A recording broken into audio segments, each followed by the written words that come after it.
Hello, everyone. My name is Cameron. And I'm Brett. And you're listening to The Last Alliance, a Rings of Power podcast. We know it's a dangerous business going out your door, or when choosing a podcast, but we're glad you've joined our adventure as we discuss The Lord of the Rings, the Rings of Power.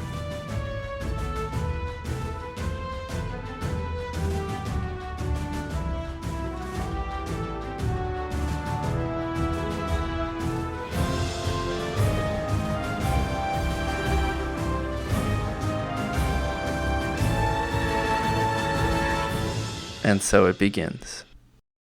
All right, welcome everyone to our Season 2 recap of The Rings of Power. What an excellent season it was. Hands and feet above Season 1, in my opinion, Brett. What do you think? I agree, 100%. I think the last, episodes 5, 6, 7, 8, really, if I remember right, the only episode of the whole season that we thought was maybe a little slower or boring or didn't move very much was episode 4. You consider 1 out of 8 episodes wasn't great, but the rest were. That was fantastic. But even episode 4, right? It seemed like it was a middle of the pack episode for season 1, right? So absolutely. I think very pleased with season 2. I hope that their trajectory continues into season 3. That said, we're pretty excited to dive into our recap of season 2. I haven't rewatched any of the episodes in succession since the finale has come out, but we are going to do that later, right? In about 6 months with a revisit to the entire season 2 and kind of a deeper dive, right? That's right. And just a plug for what's coming in the near term, right? Stay tuned. We'll have a special bonus episode where we hand out the inaugural Last Alliance Brimby Awards for Indeed. season 2. Think the Oscars, Indeed. The Grammys, the Tonys. These are the Brimbies. And get excited. The statue is better, right? The award statue is better for the Brimby Awards than the rest. So, well, if you consider Brimby impaled on a pole with several arrows sticking through his body as a good statue, then definitely. It's definitely a conversational piece, I think. Anyway, you want to dive into our recap here? So our kind of the way we have it formatted is we're going by kind of geographic area, and then we're just going to talk about each character in that geographic area and kind of, you know, the highlights of the season, some of the things we liked most, didn't like. For some of the characters, we'll talk about where we think that they're going to go in season 3 and beyond. So, yeah, you want to dive right into Numenor, Brett? Yeah, so let's start right off in Numenor, like you said, with Queen Regent Miriel. Status update on her. For me, I know you are a big fan of Numenor. I got kind of lost last season, but the Numenor storyline really ramped up in interest for me, and Queen Miriel became one of my favorite characters of the season. Yeah, when she became blind last season, I kind of thought I thought that they either would need to fix that to get her healed somehow, or that she was gonna just really kind of fall by the wayside. And I think that it is an awesome dichotomy that she became blind and through that experience somehow has found her seership, which I think is pretty poetic. So I'm actually quite pleased, where I thought I wouldn't be. If we fast forward to the last shot that we saw of her, looks like she's standing trial at the feet of Farazan, and we could talk about what that means. But it makes me wonder if because she's had all these cryptic instructions to Elendil throughout the season of, hey, you've got to keep the peace, hey, you've got to keep things in order, don't go crazy on me, don't go rogue. it makes me wonder, is she seeing more than she's letting on to?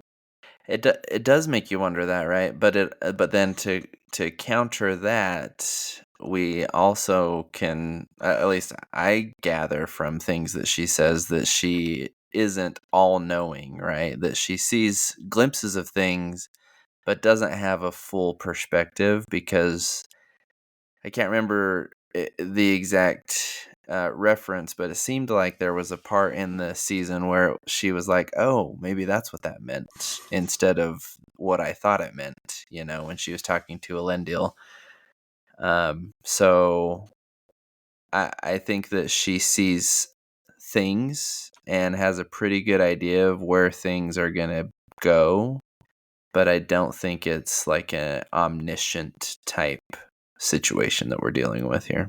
Yeah, yeah. Probably the highlight of the season for her was the trial by, what do they call it? The trial by giant sea worm, trial by abyss that she Yeah, succeeds in. We get something that, something still kind of hanging out there, is what on earth was on this letter that Farazan dangles in front of the faithful high priest guy, and all of a sudden, oh, Sauron fixed the contest. I don't think we're ever going to get an answer on that, because I don't think that there's anything that could be said on that would be beyond reproach. And I just question their decision to even have it in there, because I don't, from our listeners, I don't think that the two of us are the only people having an issue with that whole justification. So I think that was probably just an error on their part. I think they're going to try and just brush it under the rug and hope everyone forgets about it. I don't think that they're going to come back to that. But speaking of the trial scene, with the worm, that was one of my favorite scenes of the season, I think. Visually, it was awesome to see.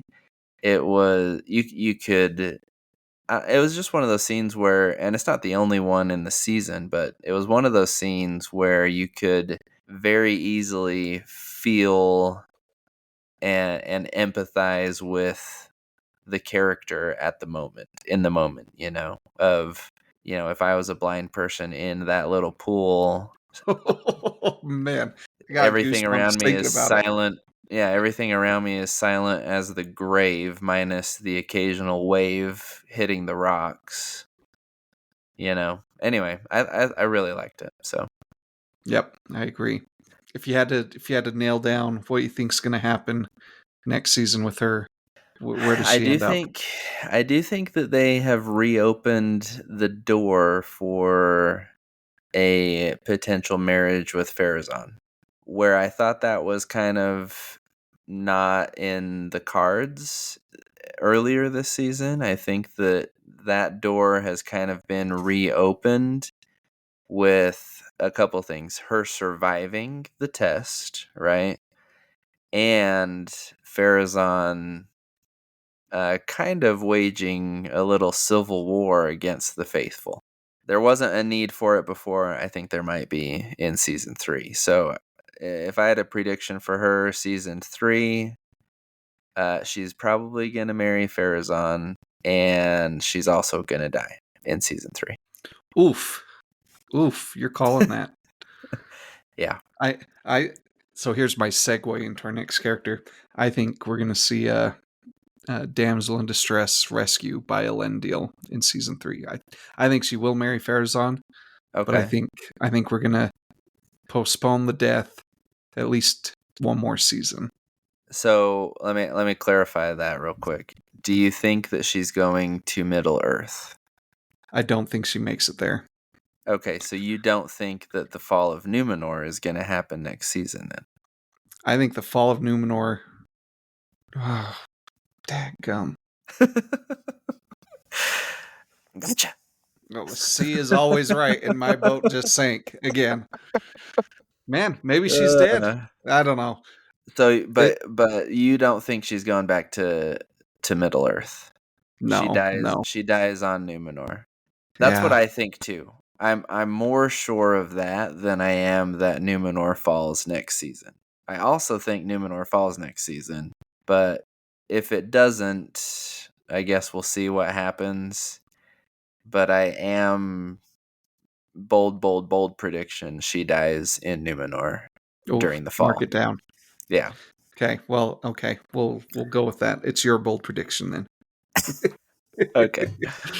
um, so if we saw some really great improvement to her character, then Elendil was just a rising star this season. He just shone through where there was so much moral ambiguity between Elrond and Galadriel and Celebrimbor and Gil-galad and all of the elves. Elendil was just this shining north star of ethical, moral fortitude. 100%. And I really hope that they stay true to that until his death, because from what I know, that is Elendil through and through to the core. So I'm excited that although everyone else seemingly in in Middle Earth is falling prey to Sauron's deceptions, it will be a breath of fresh air with Elendil every time, I think, and I'm looking forward to that. And I love that his display of honor isn't always by force. You think about that scene where Aarion comes in and he's in the prison and she's begging him to, you can get yourself out of this if you just swear allegiance to Pharazôn, and he just smiles at her. And it's a loving smile, but it's also a rebuke. We have no more words to say if you think this is all out of pride. Um, but it wasn't this strong-handed rebuking of his daughter, but it was poised and measured and strong in its own way. I love that. 100%. I do wonder, though, I agree with you that up to this point he has been very anti force violence. Tons of examples, right? Didn't want to go back to Middle Earth even though there was a looming evil of huge proportion. Didn't want to, didn't just murder Kemen when Kemen stabbed Valandil in the back. Didn't just go strangle Pharazôn because he thinks he's a traitor to his kingdom and his queen. He shows a lot of restraint, but what I'm wondering is in season 3, where the faithful are being persecuted, is Elendil going to maybe lead an effort to defend the faithful, to save the faithful? Is there going to be somewhat of a civil war on Numenor? What do you think? Uh, the term civil war, I believe, was thrown out there a couple times this season. So I think that's probably where we're headed. That'll probably be a second half of season 3 plot line. And is Elendil the general of the faithful side? Is he the king of the faithful or whatever? Or I guess Muriel would be the queen of the faithful. So maybe Elendil will be their general. But yeah, do you think he's going to be like actively leading people to battle, or is he going to be more like, let's talk about things before we draw our swords? That's a good question. It could be a good piece of tension if Muriel gives him direction one way or the other, if he's going to be true to whatever she asks him to do. Like if she asks him to keep the peace or to. I don't think she would ask him to fight back. If she asks him to keep the peace and he just is having none of it, will he follow her directions or not? I could see it going, seeing something like that. Yeah, I'm not sure how it's going to go exactly. One thing I do think is going to happen is there's going to be conflict, and just like she did with Elendil's trial, Muriel is going to step in at the last second, offer herself as a sacrifice to save the day, probably in the form of marrying Pharazôn. So do you think that comes pretty early on or towards the end? Probably. Well, it all depends on if Numenor falls next season because they have the time to do it, but they would need to make the episodes saturated, I right? think they've got to do it because if you were to do it, it's one of those things that's got to be like a season-ending event. And if you wait till season Right. 4, then you only have one season left to handle everything that's got to happen in Middle Earth. I A don't think they hundred can do it. percent.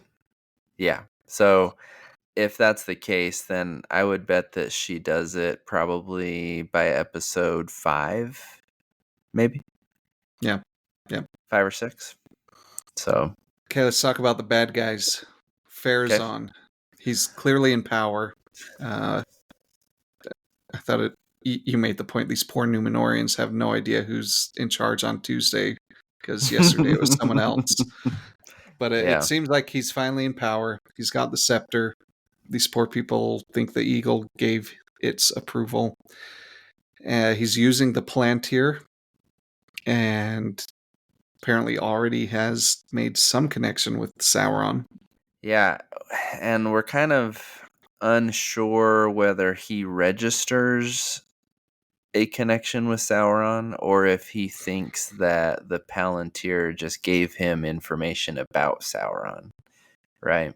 Either way, my biggest beef with the showrunners and Farazan is he's kind of the biggest bad of Numenor at this time. Not kind of, he is.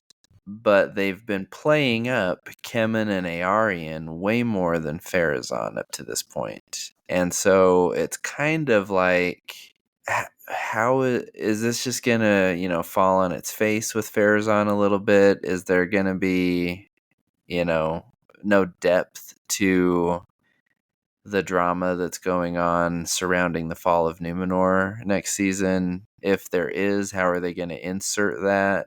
I guess I just wish that Farazan was in a better place ending season 2, starting season 3 for the fall of Numenor because it really does focus and centralize around him, right, for the fall.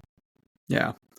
If I can play devil's advocate on what I think may be happening, Yeah. Farazan is strictly a second age character. He's an interesting character. He's a great villain.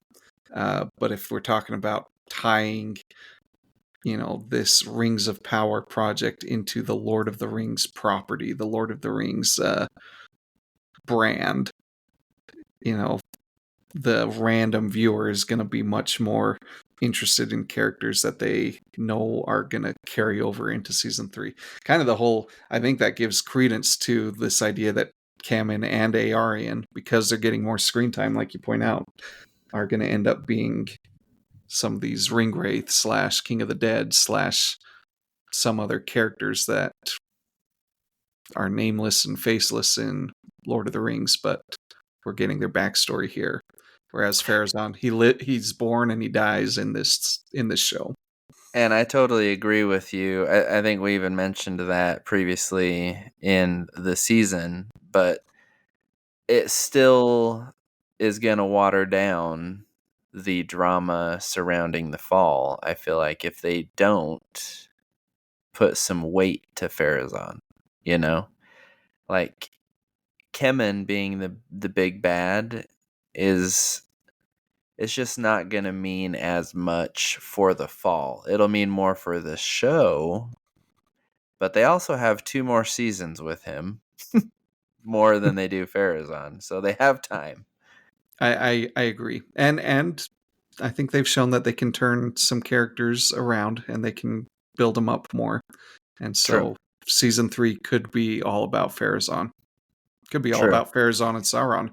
Well, yeah, I mean, look at we'll get to him later, but look at Celebrimbor in season 2. Season 1, He was a nobody. yeah. So, you're right. You're right. Speaking of Kemen, last we see of him, he is the proud owner of the Pelargir Delegation Company. And it dawned on me that the last interaction that we saw him having with his father was his father saying, "You've done quite enough, boy." And Yeah. did Farazan just ship his son to Middle Earth to get him the heck out of the way? And Kemen just doesn't realize it. Probably. There's definitely some disdain from Farazan to Kemen, right? And yeah, it kind of reminds me a little bit of do you remember in Braveheart the King of England and his son? Kind of reminds me of that whole relationship where the King of England is this nasty, tough king, and the son is just this idiot who, Sniveling. Yeah. yeah, kind of reminds me of my thing with Kemen. I'll just read what I wrote down under his name. A real puke that needs to die. That's my opinion of Kemen. A real one. Yeah. So here's some theories I've heard people floating around. The idea that Kemen is too much of just an annoying brat to be a Nazgul, Okay. and someone that we do want to see die and suffer and be miserable. Though, what if he ended up being the mouth of Sauron, which totally wouldn't totally make sense at the outset because the mouth of Sauron is a mortal man. But what if Sauron were to corrupt him and turn him into his emissary? And I could get on board with that and know that this twerp's fate is to have the descendant of Elendil just swipe his head clean off at the Black Gate I like after that. centuries of suffering and torture. I like it. I could go for it. Are you making that a bold prediction? No, Okay. All right. I've got some bold predictions coming. That's not one of them. Okay. All right. All right. Should we move on to Aarion? Yeah. So, Aarion, as we know, is fated to be a Nazgul later on. That's been confirmed, I see. And here's here's I guess my or where I am kind of unsure on her future. She's not playing the typical teenager that is like trying to be anti-institutionalist, against the parents kind of a thing. But at the same time, then I don't really know why. I guess, do you know where her disdain for the ways of the faithful, the ways of the elves, the loyalty to the Valar comes from? Is it because her mom died I'm and trying she just blames the gods for that?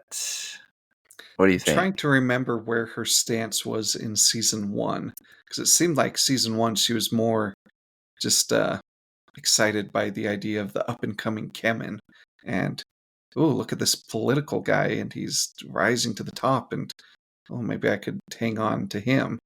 And But she wanted to get a guild crest in yep, season 1, right? yep. I wonder if between her mom dying and now Isildur, she thinks is dead, has just built up some animosity towards the faithful. Yeah, because I don't think it's not an animosity to her father. No, And I guess that's where I would think that the typical character in her situation would, be drawing her passion from, but it seems like it's literally an outright disdain for the gods and all that they stand for. and it's going to come to a head, right? Because Isildur's on his way back, and how's that going to mess with her worldview at that point? Right. Is she going to have an awakening? Is she going to be just totally lost? Um, a choice is before her, for sure, right? Coming around the corner, because things are only going to get worse for the faithful. And not only her family, but also most of her entire homeland. The Andustar region of Numenor is mostly faithful. So the people that she grew up with, her cousins, aunts, uncles, are about to be persecuted probably heavily. And so it will be interesting to see where she is going to have to choose that she ends up, which side of the fence she ends up on. If I'm looking into the plant here, I do not see a good ending for her at all. I Are you and saying for death I'm saying or evil? evil. I Yeah. would like to see evil, and I think that's what's going to happen. In fact, tell me what you think about this. What if she becomes a future what would it be? A future victim of Sauron's charm and kind of becomes this faux love interest of Sauron in season 3. Oh, that would be very. I mean, we saw precedent for that this season a little bit, right? Yeah. With what's her name? That the elf Mirdania. smith, Mirdania. Yeah, Don't we don't saw a feel little bad. precedent with that. Celebrimbor forgot her name too. True. Um. Anyway, yeah, I think that's definitely on the table. And if she's going to be a Nazgul, like you say, what if Sauron just seals the deal and gives her a nice shiny ring to go with everything? I would assume she is definitely going to be a target of Sauron and Pharazôn to ensure her loyalty, because I think that family is where they want to strike the hardest, right? So the more they can get from them, the better. Yep. I'm excited to see where the Arryn character goes. A new character, Straight to the unseen world, one-way turns ticket. out. One of our newcomers this season was Lord Belzagar. He's got a nice, high, nasally voice like this. And is he anyone of importance? Well, I did make the prediction that he was going to be the Witch King, and based on that was kind of based on that he was getting screen time, he was getting lines, he's kind of Pharazôn's right-hand man. He's also the guy who kind of was the catalyst besides Aarion to put Pharazôn on the throne initially. And the main factor was that he seems to know the way of the faithful very well. While the other people who are kingsmen, so to speak, they don't really have a clue about any of the rituals, ceremonies, beliefs of the faithful. And so that kind of makes me think like Witch King material a little bit, because he's trying to connect to a higher power but use it for his own gain, or else he would just be a member of the faithful, right? So I guess that's the foundation for that bold prediction. How do you think it's standing up, though, so far? I'll take it. I'd say more likely than not, even. We'll see if they end up doing it, because I also have another idea for a Witch King. I don't think I'm going to make it my bold prediction, but I'll talk about it later. Tell me All what you right. think when we get there. Well, let's get going then. Let's shift gears and head to the realm of Khazad-dûm, and let's just start right off with our Khazad! Doom. I love that. Our boy All King right. Durin had his swan song at the end of the season. How are we feeling about King Durin? The best I've ever felt about King Durin. Because he's dead? Didn't know how he went out, Brett. How he Okay, went out. okay, okay. I didn't really like him just because he was kind of prickly in the first season, right? And then second season, obviously, because he just totally gave in to the ring for most of the time. However, he did have an excellent redemption at the end. You made a great point. The fact that he willingly took off a ring of power at the end, that takes a lot of strength. And It certainly does. I think they captured that beautifully. And without any coaxing, because you think about the only other person I know of that did that was um why am I bad with names today? Um Help me out, The Hobbit. Sam? No. Frodo's uncle. Bilbo? Bilbo? Bilbo. Thank you, Bilbo. Wow.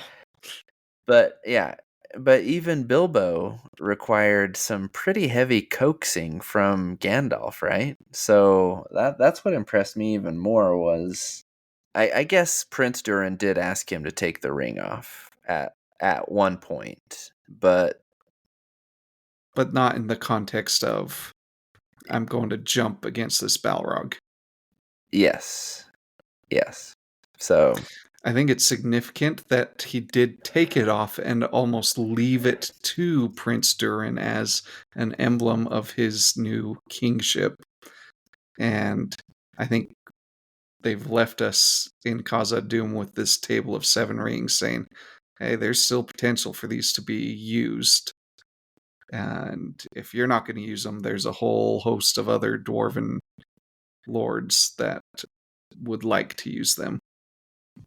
yeah, that's gonna be the biggest heart wrencher for me, I think, of season 3 is watching Prince Durin, now hopefully King Durin, just get bogged down in the mire with having to deal with all of the effects that these rings and the greed and the jealousy and the power struggle that is going to go along with them, that's going to stop him from what he really wants to be doing, which is supporting his friend, defeating evil, making a difference in the Second Age. Yeah. It seems, you mentioned the Prince Durin Elrond relationship. It seems like there's a real possibility we may not see them together again till the Battle of the Last Alliance starts heating up. Unfortunately, it's looking that way, huh? I Yeah. think that we'll see them have at least one interaction next season. What that will be, I don't know.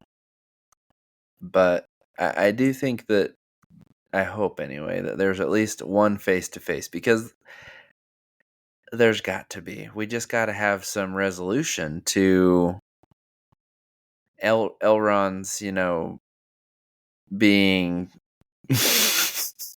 just left on the battlefield, head in his hands, on his knees, saying, Durin's coming. Durin's coming. We need some resolution to that. Yeah. Yeah. Um, So, Disa comments on her. I don't mind the Disa character. I think I'm a little upset that they didn't give into her power hungriness at the end of season 1 a little more. She said, I did go back and watch this. She said, we will claim the throne for ourselves. And I was like, let's do it. mhm. Bring it on. It looks like they decided to go a different way with her this season, which is fine, but And it a little sounds like they're disappointed. gonna, sounds like they're gonna fill that role with Prince Durin's brother. Maybe there was mention of his brother wanting to be the heir to the father and become the king. So maybe that role is going to be filled by him. Like how they're still deciding on a name for him and they had to just call him the brother for now. Exactly. Yeah. So we'll see if they actually develop that storyline or not. But they at least they put a feeler out, at least, right? Yep. You had an interesting comment about Narvi, the great dwarven Yeah. smith. Well, it's a thought kind of in the back of my head. I don't know how much weight it has to it, but I just wonder from time to time in certain scenarios if he has been influenced by Sauron, and if Sauron somehow is able to control him a little bit.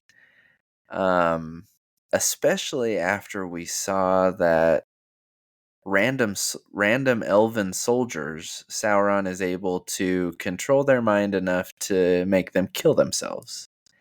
And it's like, those aren't even people that he's having daily conversations with. If any conversations at all, you know? He probably did, because, again, this is a really compressed timeline. But still, he's probably not, having tea and crumpets with random elven soldiers on the daily, and yet was able to get into their mind enough to make them kill themselves. So it makes me wonder, for the limited interaction that him and Narvi have had, has it been enough to, have a root in Narvi's mind? Because there's been some occasions where Narvi was He's a little questionable. sus. A little sus. Yes. Let me add Yes. some fuel to this fire. We saw the doors of Durin built, and they were teased a little bit, kind of one of these little cameos of the Mm-hmm. season. And that those doors were built by Celebrimbor and Narvi, and they were built, at least according to the show, in Celebrimbor's forge. So that would have been plenty of time for Sauron and Narvi to become acquainted with each other. But also, at the end of the interrogation of the last episode with Celebrimbor, remember what Sauron calls him? Melon. Melon, which is Friend. friend, the password to the doors of Durin Yep. that Narvi helped create. So could there be more significance than just the fact that that would be a reference that people would recognize? Could be. You know what I wish? I wish that they would have connected that, and maybe they will. Maybe this is a prediction. I'm not going to make it a bold one, but it would just be really poetic if they could somehow connect that password and make it be by design from Prince Durin to, or in reference to Elrond. Wouldn't that be awesome? Yeah, yeah. The true friendship of the, what do you call it? The true face of dwarven elvish friendship. And notice that the password is the elvish word for friend, not the Yes. dwarvish word for friend. Yes. I think that it could have been intentional and with Elrond in mind. Yeah. Yeah, I think it'd be cool if this was not the last time we heard Melon dropped, even though it's kind of a corny little Easter egg. I'll take it. Yeah. Anything else in Khazad-dûm? The Balrog? Are we done with the Balrog? I think we are. I don't think because the next the destiny of the Balrog is to destroy the kingdom of Khazad-dûm, right? But the kingdom of Khazad-dûm isn't destroyed until after the Battle of the Last Alliance, and so I don't think that we're going to see that Balrog again. Yeah. And I'd be fine if we just gave it a rest. Quit with the adverts, quit with the teasing. Let's move Yes. on. Yes. They've kind of teased us into oblivion at this point about the Balrog.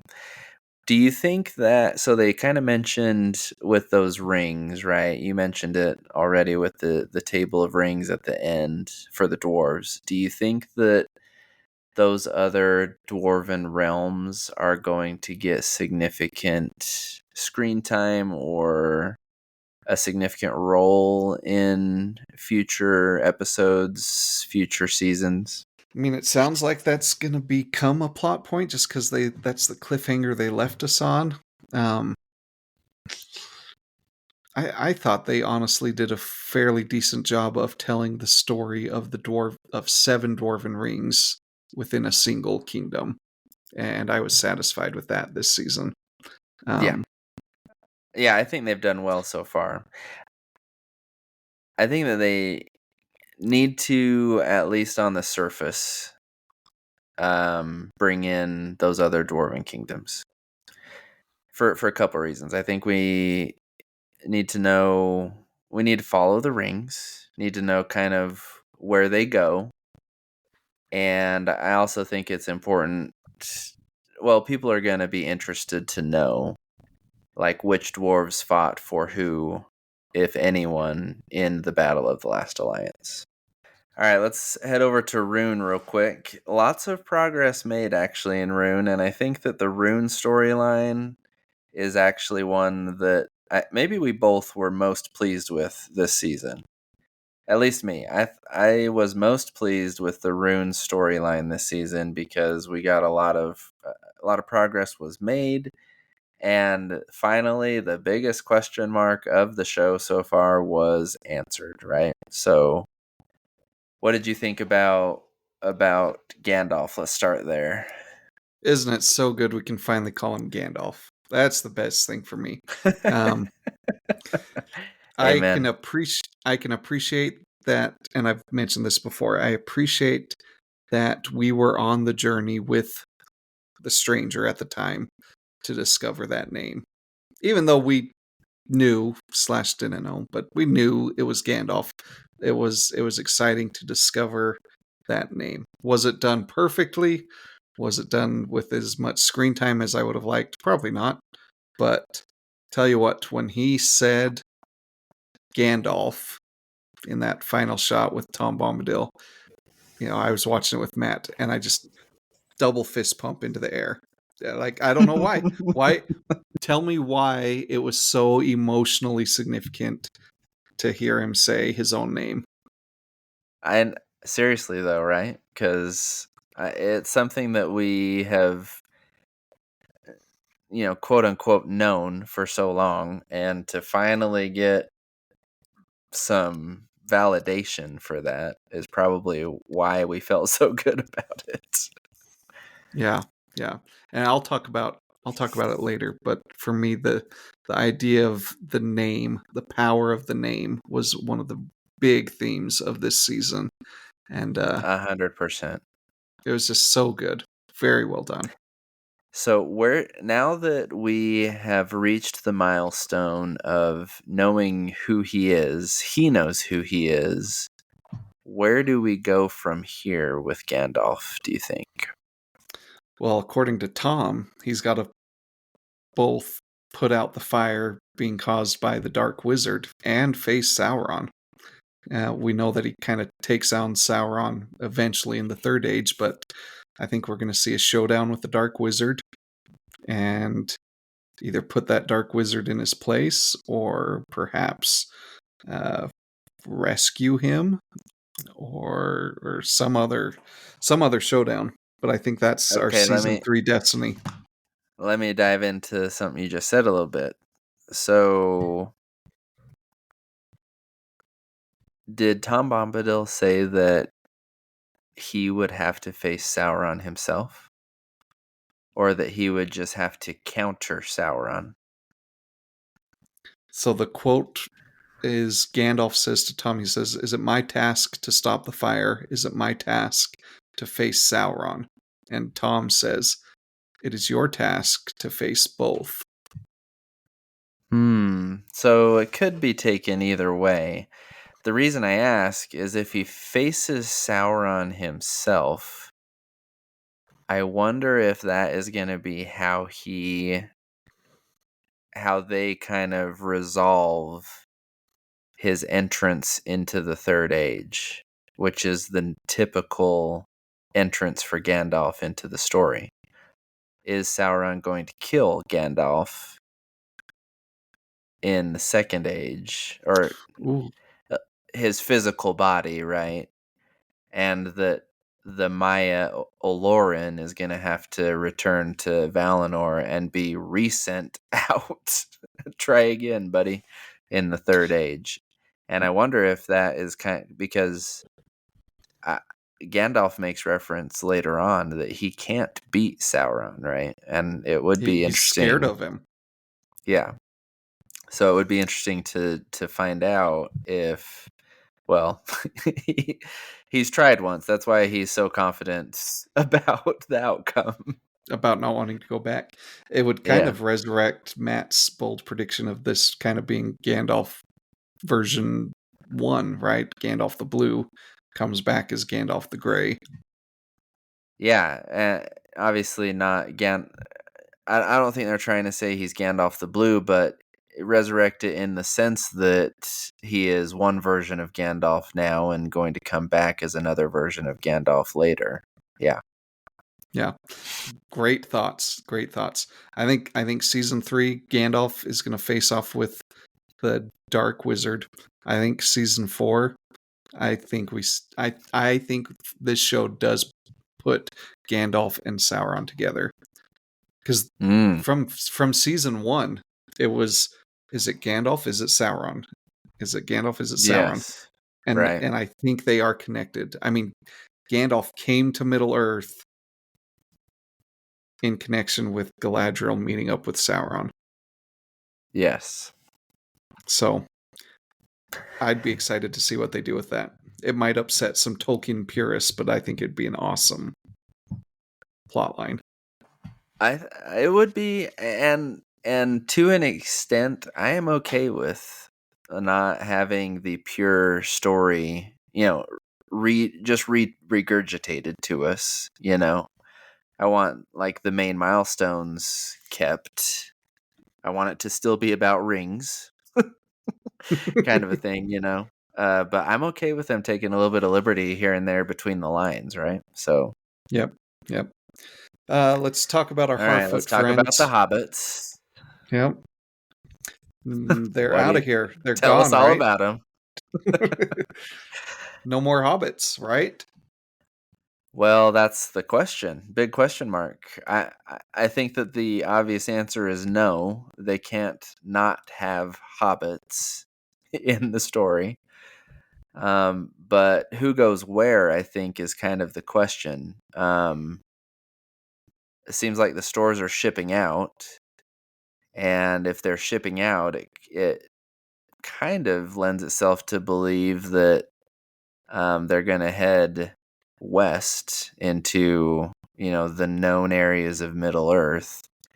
Maybe they're going to end up in the Shire. I'm not sure. That would be kind of premature, I think, but maybe. And I think the question is, out of the Nori and Poppy combo, which, if any of them is going to go with the stores? Are we from now on only going to, have Nori and or Poppy as the token hobbit, or are we going to continue to follow the stores? Are they going to play a role? Are the Harfoots going to play a role? What do you think?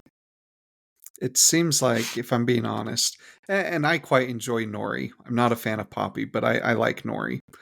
Um, Mm-hmm.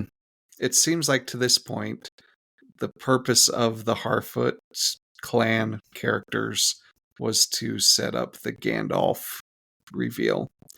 And I just don't see what other impactful purpose they can serve unless they branch out to Eriador and they meet up with Elendil and they teach Elendil how to be a tracker, which seems a little far Hmm. fetched. It just I just don't see what else they can add to the story. Do you know what I mean? If I've they're thought that from day one. well, yeah, clearly. So if I'm they glad are you're done finally for good, seeing the light, Brett. I'm not saying that I want them to be done. I do find it odd that they struggle with goodbyes. Like Nori says goodbye to the stranger, like not even a hug, not even a wave. She's like, "Looks like we have to go two separate paths now." They just kind of nod at each other and step behind the wall, and oh, she's gone. Um, Yeah, I wonder if they're gonna use the So, do you think that the hobbits are done with Gandalf? I guess is, or do you think Nori's gonna be like, "Just kidding, I'm back"? See, and that's kind of what they did with Poppy this season. Is Right. ooh, Oh, she's back. Yeah, we kind of knew she would be. I don't Yeah. know if they can do that 2 seasons in a row. I wouldn't be offended if they did, but Yeah. I don't think they can resurrect that trope again. I am on the fence on that one. I'm not yet ready to say yes or no because either way I won't be surprised. I guess I would be more surprised if there was no Hobbit connection for the rest of the series to Gandalf. I'd be surprised by that. Um I do think they're going to continue to follow from time to time either the Stores or the Harfoots because I think that they would be kind of a good tool to be able to like bring in future characters or kingdoms or whatever that they need to bring in.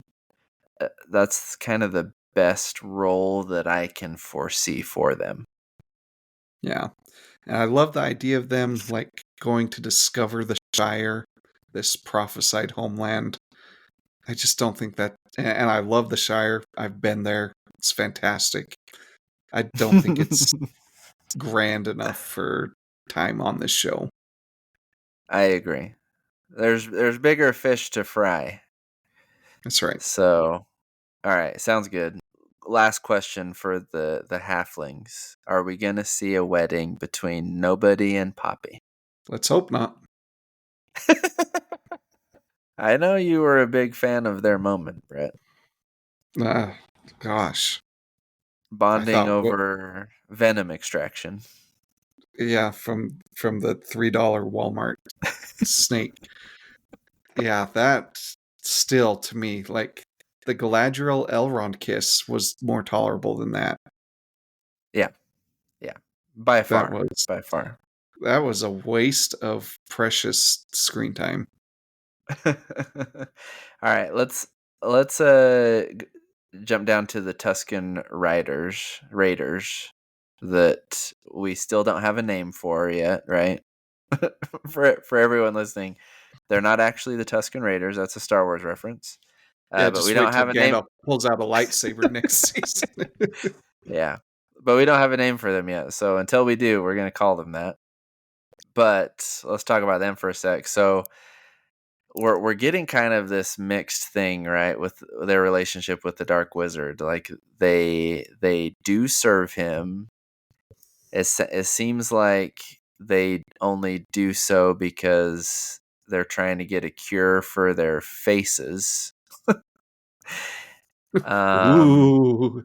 yeah, and I think that they are going to be maybe the most improved characters of season 3. Meaning, I think we're gonna have to know a lot more about. I think they're gonna get developed a lot more in season 3 than they have been up to this point. Yeah. Um, the random thing that pops out to me is when they slapped the goond to the floor and then helped her back up, and she like willingly took their help getting back up. That for some reason still stuck in my head. Like, what is the dynamic going on here? Yeah, yeah, There's true, something mysterious. true. Speaking of them, real quick before we move on, as we know, I've made a bold prediction that one of their group is going to become Kamul, the Nazgul. And they even mentioned in the last episode of this season that their people used to be kings, which would match with those who are eligible for those rings of power for men. But also, one of our listeners pointed out to me that there's the scene from The Hobbit where you kind of get a good look at the Nine and the masks that they wear. First of all of them are wearing masks.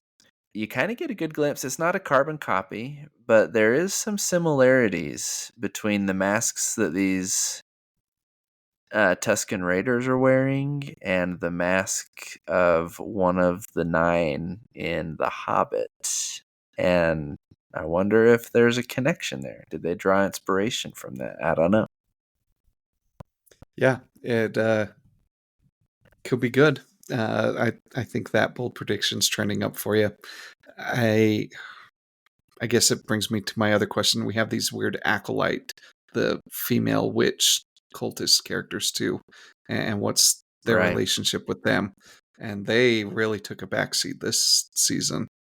They were built up so much in season one, and then nothing. So they just go in a different And direction. for me, thankfully so. I was not a fan of the I think the previews for season 1 built up these cultists so much, and then to get them actually on the screen in season 1 was a big letdown. So I was glad that we saw less of them. However, I think that now that we're going to be diving into more of combating the Dark Wizard, we're obviously going to see a lot more of them. Yeah.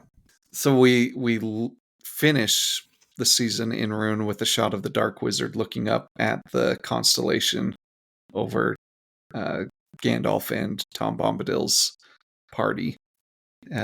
Some obvious cliffhanging, foreboding feelings going on there. Any comments on his character? Just a comment on so when I rewatched the finale one more time, that particular scene you just mentioned kind of I had a lot of question marks on it of what is I got the significance of that constellation for Gandalf in season 1 because it led him to Rhun, right?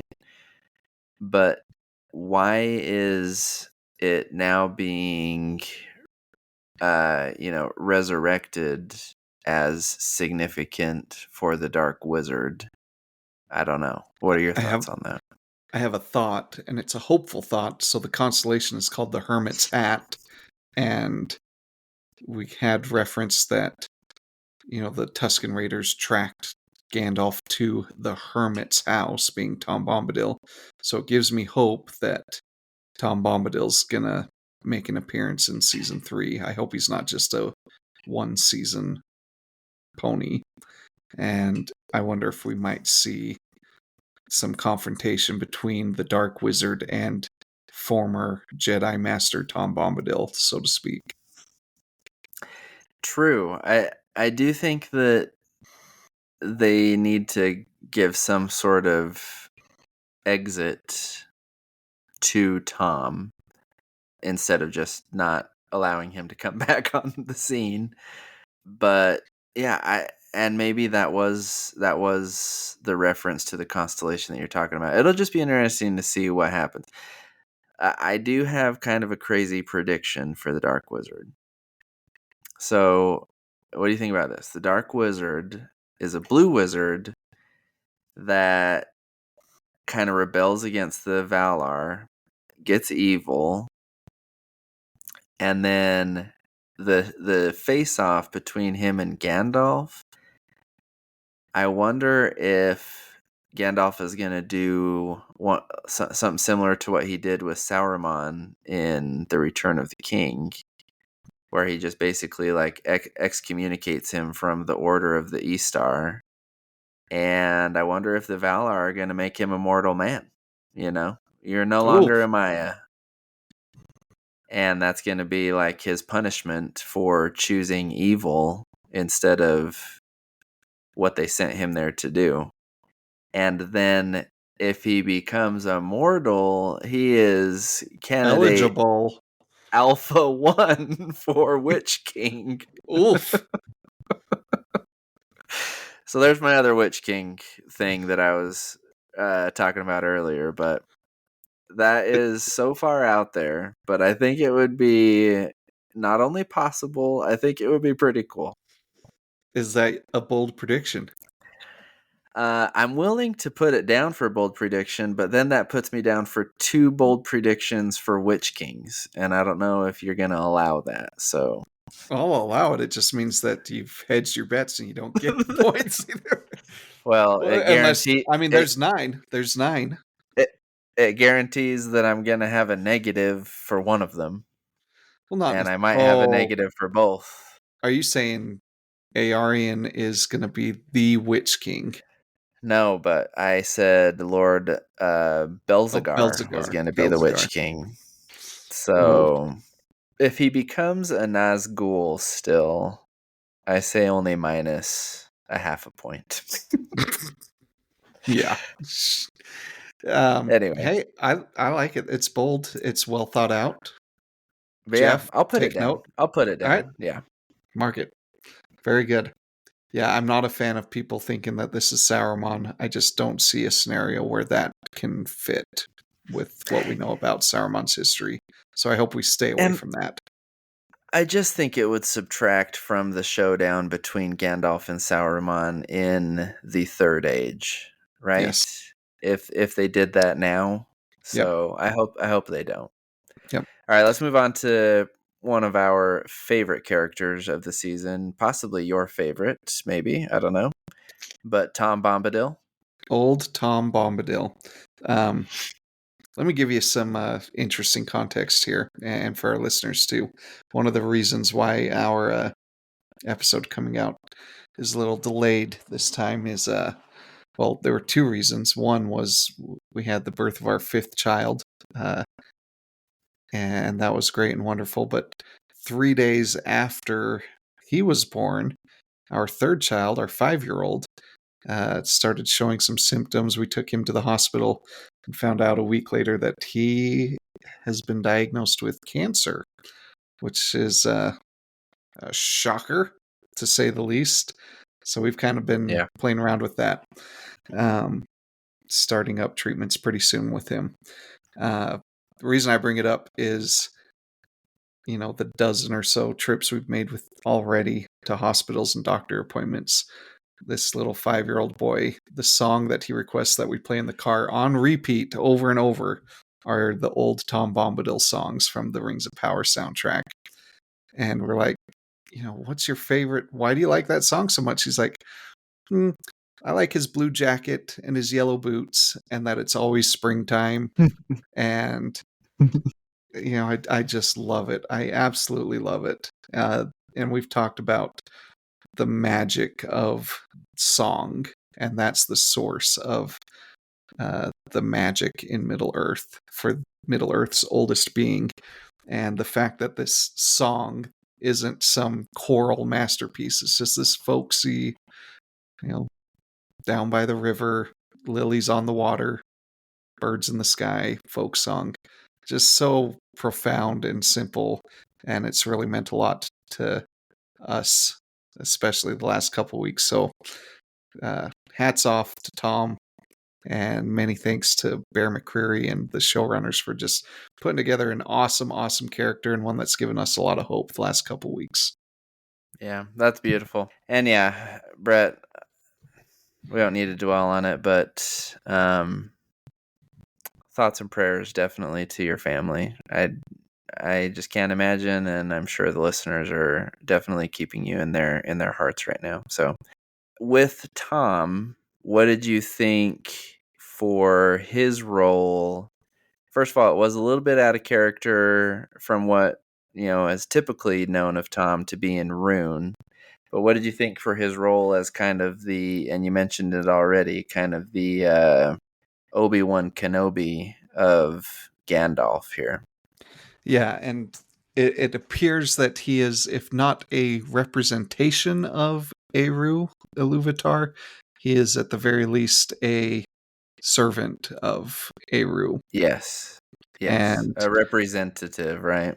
yep, I've seen comparisons of, in a Christian theology, the Holy Spirit, the same mind Yeah. as God, just a different form, different representation. Embodiment, yeah. Yep, yep. And so I'm glad that we kind of got I'd say a definitive decision to represent him in that way. Oh, So far, so good. so far he has been the best what would you call it? Easter egg, so to speak, Kind of of the like the show, fan in my favorite, opinion. what the fans wanted to Yes. see. Just like some of the random things that they've been throwing in, right? Like the barrow whites, the nameless creatures, Balrog, Damrod, some of those things that they just kind of, the Ents, that they just kind of like, they're creatures in the storyline. Everybody kind of oohs and ahs at them, but ultimately, besides Tom, they kind of have been pretty shallow and fall flat, in my opinion. Tom, however, I think they hit out of the park. Yeah. Can I tell you the moment for me that solidified him as like one of my favorite characters is right at the end when Gandalf's on his way back to report on his saving the hobbits from the Dark Wizard, and he's discovered his name, and we see that Tom's pouring tea out of that little hedgehog thing, and he's got 2 cups, and he's pouring tea into 2 cups before Gandalf's even knocked on the door and come in, showing that he knows Gandalf is on his way back, and he's done exactly what he was supposed to do. Yep.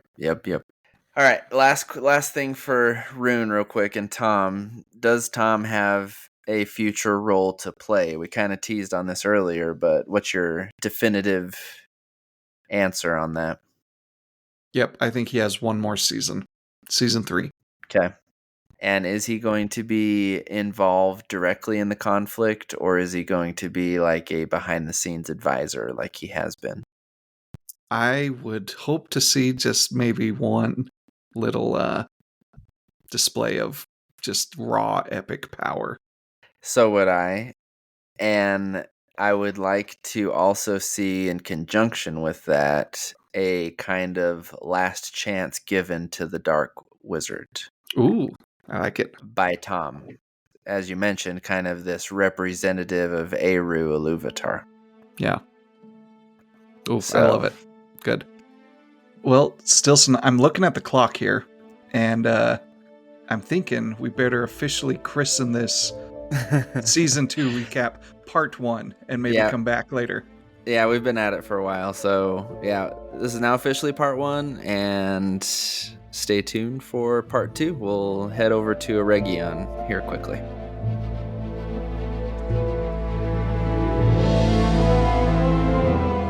Thank you for joining our fellowship on this episode of The Last Alliance, a Rings of Power podcast. And if you enjoyed this episode even half as well as you should have liked, or liked half of it half as well as it deserved, please subscribe, comment, and share. We'll see you next time.